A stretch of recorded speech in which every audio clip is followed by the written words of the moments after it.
The month of September was difficult for Kiev, although it has recently made a strategic bet on an attack on Russian territory in the Kursk region.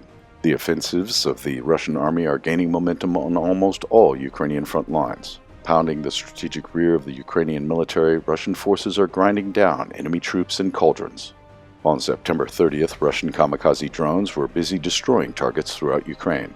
The capital Kiev came under a massive attack. Drones reportedly destroyed warehouses near the Boryspil airfield on the city outskirts and struck an energy station in the city itself.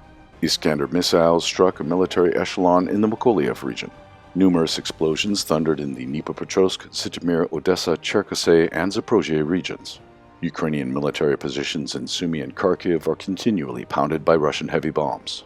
Destruction of Ukrainian reserves in the border areas and disruption of military supplies weakened Ukrainian positions in the Russian Kursk region. As a result, the Russian offensive continues. Over the past day, Russian forces advanced on the southern flank in the Kursk region. A wide area of about 5 square kilometers south of Plehova came under their control.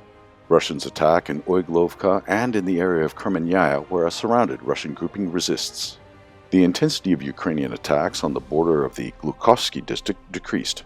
Assaults of Ukrainian armored groups are repelled near Vesole. Russian counterattacks repelled the armed forces of Ukraine from Medvyezhne and mopped up the outskirts of the village. The fortress of Ugludar is almost surrounded.